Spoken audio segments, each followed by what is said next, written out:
Bismillahirrahmanirrahim. Elhamdülillah. Vessalatu vesselamu ala Rasulillah. Assalomu alaykum. Ey olamlarni hidoyat nuri ila nurafshon etgan zot, sizga ota-onam fido bo'lsin. Ya Rasululloh, siratingizni o'qir ekanman, sizni yanada yaxshiroq tanimoqdaman. Bu ma'rifat esa qalbda sog'inch hislarini uyg'otmoqda. Qalbni o'rtayotgan bu sog'inch hissi siz tomon maktub yozishga undadi.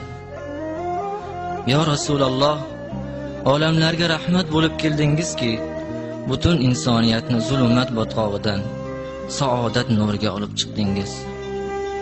Alloh taolo sizni mahluqotlarni eng afzali qilib, siz sababli butun insoniyatni yaratdi. Ya Rasululloh, siz barcha payg'ambarlarni sayyidisiz.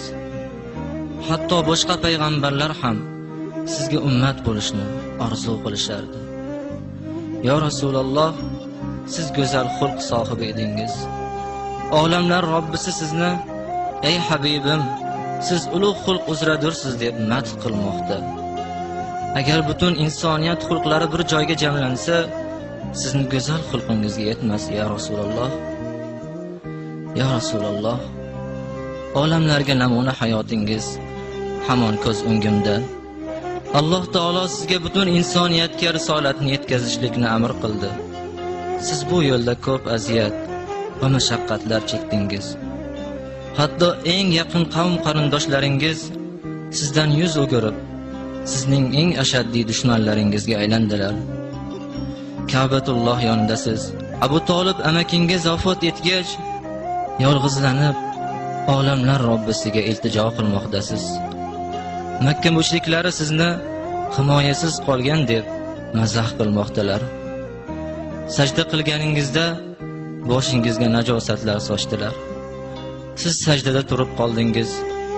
Sevikli qizingiz Fatima ko'zlarida qatra yoshlar ila yugurib kelib, muborak boshingizni silab siypaladi.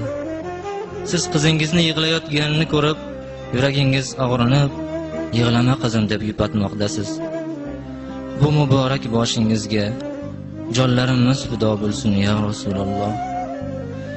Butun ummatga saodat deb atalmish nasibani ulashish maqsadida Toifga otlandingiz. Ularni Alloh tomonidan olib kelgan ulkan azobdan qutqaradigan abadiy saodat va rahmat yo'liga chaqirdingiz. Ammo ular hidoyat chashmasidan suv ichishni xohlamadilar. Qullar va yosh bolalarni yollab, haqoratlab toshlar otishdi.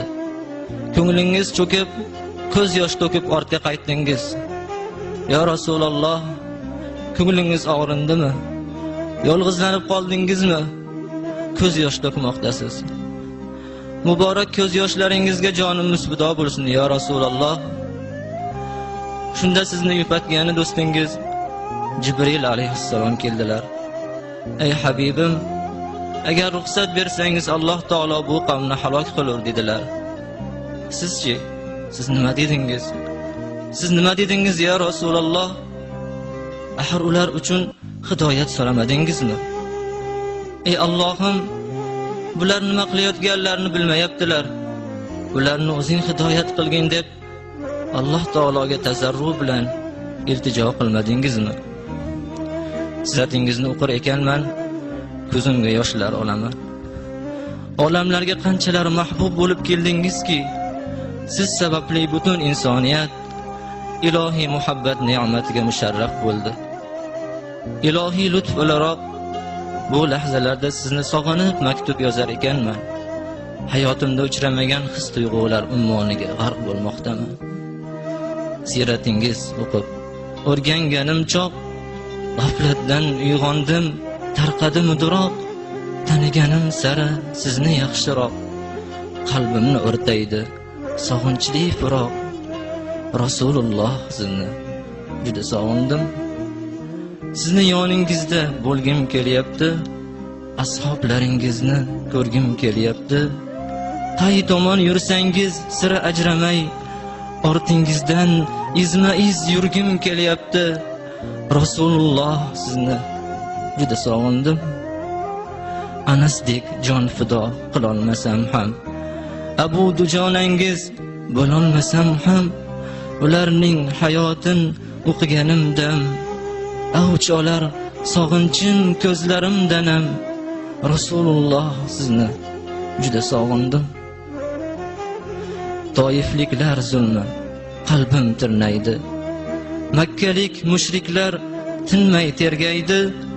Evaziga tog'dek oltin bersa ham, Madinalik ansorlar sizni bermaydi. Rasululloh sizni juda sog'indim. Mehr ko'rsatishar otam onam ham, ko'nglimni ko'tarar dilkash hamxonam. Bunday g'amxo'rlikdan quvnayman birdam, ammo sog'inch hissi tinmas shunda ham. Rasululloh sizni juda sog'indim.